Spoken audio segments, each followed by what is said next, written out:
अगला भेद है अव्ययी भाव समास। यदि ध्यान से देखें तो अव्ययी भाव इसके नाम से स्पष्ट हो रहा है जहां पर कोई अव्यय हो, अव्यय जो कभी नहीं बदलते। आपने अव्यय शब्द पढ़े होंगे, जो शब्द ज्यों के त्यों रहते हैं, जिसमें पहला पद क्या होगा, अव्यय होगा। अव्यय यानी उपसर्ग भी हम कह सकते हैं कि पहला शब्द क्या होगा, उपसर्ग हो, और उसी की ही प्रधानता रहती है। यानी अव्ययी भाव समास में पहले पद की प्रधानता होती है, पूर्व पद की प्रधानता होती है, उत्तर पद की उसमें प्रधानता नहीं होती है। तो इसमें कुछ अव्यय शामिल होते हैं, जैसे यथा, भर, आ, बे, ब, इस तरह के कुछ अव्यय शामिल होते हैं जो शब्द के आगे लगे होते हैं, और उसी के अनुसार हमें अव्ययी भाव समास का पता चलता है। पहला उदाहरण देखिए, यथा संभव। यथा ये एक अव्यय है, यथा अर्थात जो संभव है। यथा समय, समय अनुसार। बेकसूर, बे का अर्थ होता है बिना, बेकसूर बिना कसूर के, यानी जिसमें कोई गलती ना हो, कोई दोष ना हो किसी का, तो बेकसूर बिना कसूर के। इससे और भी बहुत सारे शब्द बन जाएंगे। बेवजह है, बिना वजह के। बेअक्ल, बिना अक्ल के। तो इस तरह के कुछ शब्द और भी हैं। प्रत्येक, प्रत्येक हम सभी जानते हैं कि इसमें प्रति उपसर्ग है, ठीक है, प्रति प्लस एक, इसमें प्रति उपसर्ग है। तो प्रत्येक, प्रति उपसर्ग, प्रतिदिन, प्रति उपसर्ग है इसमें। यहां पर पता लग रहा है कि हर दिन की बात हो रही है। आजन्म, आ उपसर्ग है इसमें, आजन्म। इसी तरह से और शब्द बन सकते हैं, आमरण। बदौलत, बदौलत में ब उपसर्ग है और दौलत शब्द है। बदौलत, बदौलत का अर्थ होता है, ब का अर्थ होता है साथ, दौलत के साथ या दौलत सहित। इसी तरह से और बहुत सारे ऐसे शब्द हैं जो इन शब्दों से बन सकते हैं। ध्यान रखिए कि अव्ययी भाव में पहला पद अव्यय होगा, उपसर्ग होगा, और उससे बाकी शब्द बने हुए होंगे। इसमें विशेष ध्यान देने लायक बात यह भी है कि कुछ शब्द ऐसे भी होते हैं जिनकी जो दोबारा आ जाते हैं, अनुकरणवाची शब्द जिन्हें कहते हैं, जैसे कभी कभी। अब ऐसा ना हो कि आपने यहां पर योजक चिन्ह देख लिया और उसके बाद आप अंदाजा लगाएं कि यह द्वंद्व समास का उदाहरण है। द्वंद्व समास में क्या है कि द्वंद्व समास में दोनों पद विलोम्बी हैं, दोनों एक दूसरे के साथ प्रतिस्पर्धा कर रहे हैं, द्वंद्व कर रहे हैं, संघर्ष कर रहे हैं दोनों एक दूसरे के साथ। तो ये उदाहरण योजक चिन्ह के आधार पर ना देखें, केवल कहीं आपको ये लगे कि इसमें योजक चिन्ह आ गया तो ये द्वंद्व समास का उदाहरण है। शब्दों की पुनरुक्ति होने पर, दोबारा शब्द के आने पर, ये शब्द अनुकरणवाची शब्द कहलाते हैं। इस आधार पर ये अव्ययी भाव समास का उदाहरण है। कभी कभी, अभी अभी, चल चल, इस तरह के यदि कहीं शब्द मिल जाते हैं तो वो अव्ययी भाव के उदाहरण होंगे, ना कि द्वंद्व समास के। कुछ एक शब्द देखें, रातों रात, रात रात, ठीक है। तो ये इसका अर्थ क्या हुआ कि ये अव्ययी भाव का उदाहरण है। इसी तरह से हाथों हाथ, हाथों हाथ, ये भी अव्ययी भाव का ही उदाहरण है। हाथ हाथ शब्द की पुनरुक्ति हो रही है, दोबारा आ रहे हैं दोनों शब्द, इसलिए इस तरह के शब्दों में अनुकरण होने पर, यानी दोबारा शब्द आने पर अव्ययी भाव समास होगा, ना कि कहीं आप द्वंद्व समास के उदाहरणों में उलझकर रह जाएं। ये बात ध्यान देने योग्य है, क्योंकि दोनों ही शब्द एक दूसरे के विलोम नहीं है। जबकि मैंने द्वंद्व समास में एक उदाहरण और लिया था, वो था लाभा लाभ।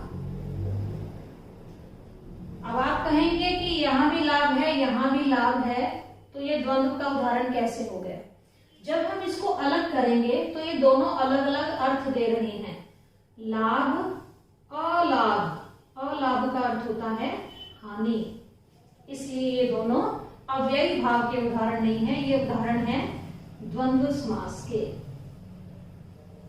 ठीक है, तो दोनों में अंतर है। ये एक जैसे शब्द हो सकते हैं, अनुकरणवाची शब्द हो सकते हैं, लेकिन दोनों एक दूसरे के विलोम नहीं होने चाहिए, तभी ये अव्ययी भाव के उदाहरण होंगे। लाभालाभ, लाभ अलाभ ये द्वंद्व समास का उदाहरण है। फिर से समझें, ज्यादा मुश्किल नहीं है हमारे समास, पता नहीं क्यों शंकाएं हो जाती हैं इसके भेदों को पहचानने में। अव्ययी भाव समास में पहला पद प्रधान होता है, जो पूर्व पद है जो आगे आ रहा है वही प्रधान है, और वही पद क्या होगा कि वो एक अव्यय है, उपसर्ग का प्रयोग हो रहा है। जितने भी हम शब्द देखेंगे यहाँ पर, इन सब में उपसर्ग का प्रयोग हो रहा है। या फिर ऐसे शब्द भी हो सकते हैं जो अनुकरणवाची हो, अर्थात उसी शब्द की पुनरुक्ति हो रही हो, दोबारा कहे गए हो, जैसे कभी कभी, रातों रात, हाथों हाथ, इस तरह के जो शब्द होंगे वह भी अव्ययी भाव समास के ही उदाहरण है। चलिए अब हम आखिरी समास को पढ़ते हैं। यह समास तत्पुरुष समास अपने आप में सारे समास से बड़ा समास है, अपने आप में, क्योंकि इसके बहुत सारे भेद हैं।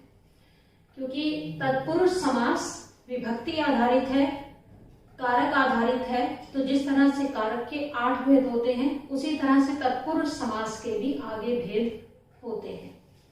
तत्पुरुष समास को जानते हैं। सबसे पहले परिभाषा क्या आती है कि इस तत्पुरुष समास में उत्तर पद प्रधान होता है, यानी दूसरा पद पूर्व पद की अपेक्षा उत्तर पद जो है वो प्रधान होता है, उसी की प्रधानता होती है। दूसरी बात, जब समस्त पद बनाया जाता है तब विभक्ति चिन्हों का लोप हो जाता है। विभक्ति चिन्ह जितने उसमें लगे हुए हैं, समस्त पद बनाते समय वो सब गायब हो जाएंगे, उनको हटा दिया जाएगा। लेकिन यदि हम समस्त पद से समस्त पद विग्रह कर रहे हैं तो विभक्ति चिन्हों का हम प्रयोग करेंगे, यानी उसका समस्त पद विग्रह करते समय हमें विभक्ति चिन्ह का, उपयुक्त विभक्ति चिन्ह का प्रयोग करना है।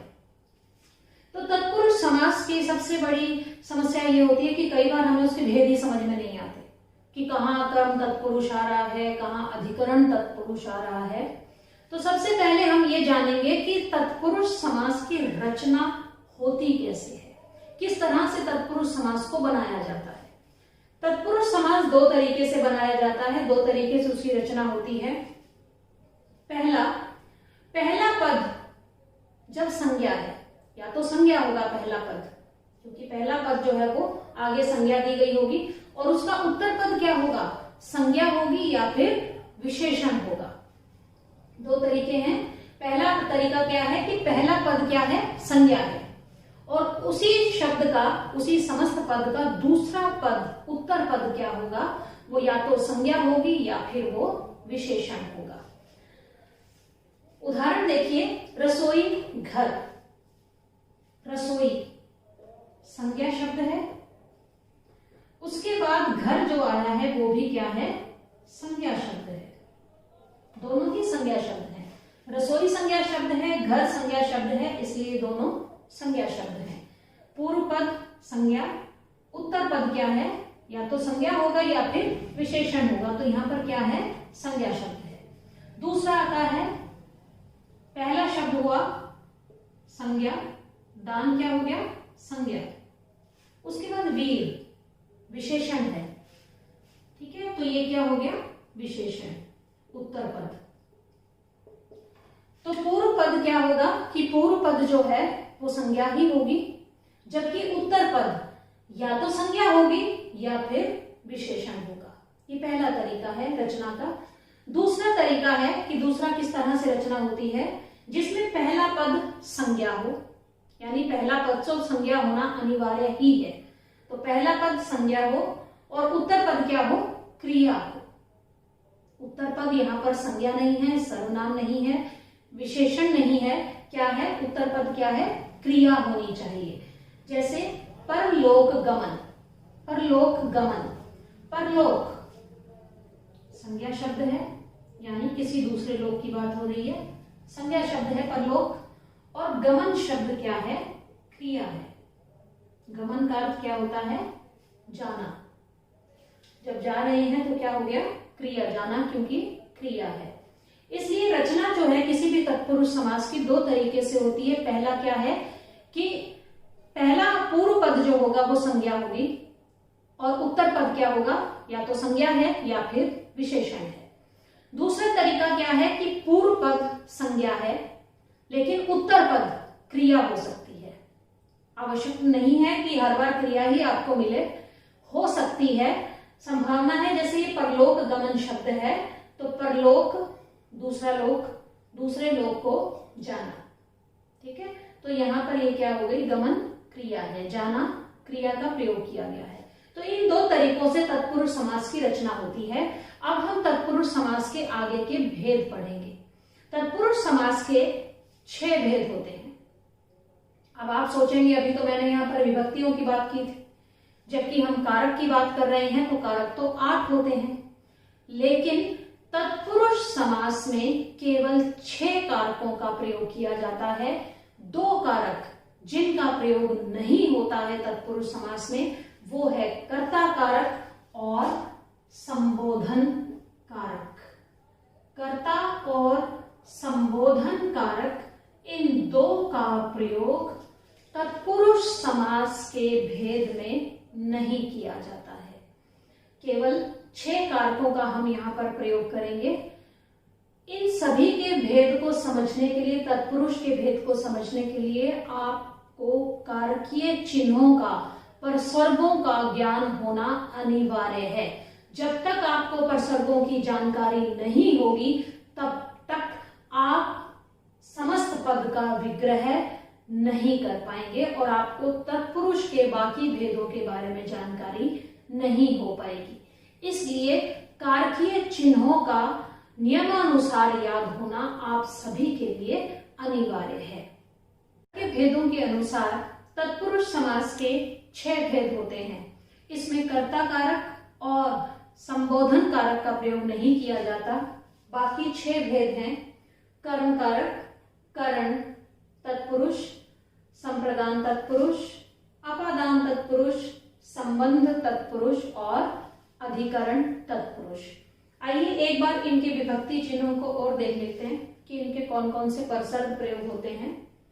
कर्म कारक का को करण से और के द्वारा, संप्रदान के लिए, अपादान से जिसमें अलग होने का भाव हो, जब हम किसी से अलग हो रहे हैं तब अपादान कारक, संबंध का, की, के और अधिकरण में और पर।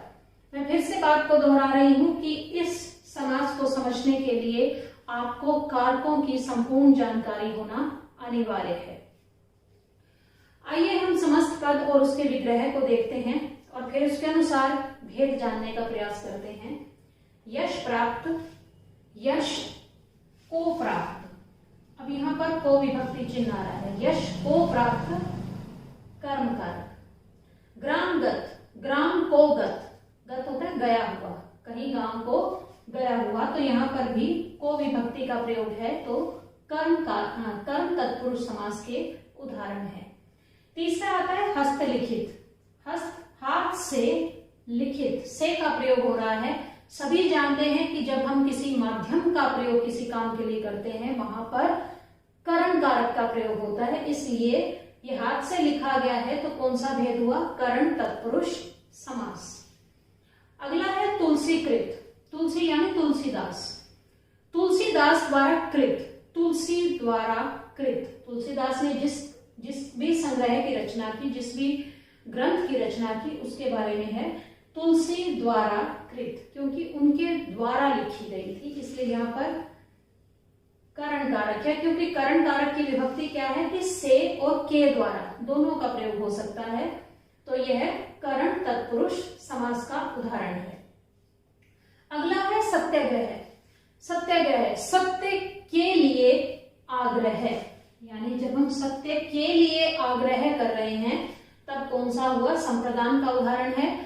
संप्रदान तत्पुरुष समास, क्योंकि के लिए विभक्ति का प्रयोग किया गया है।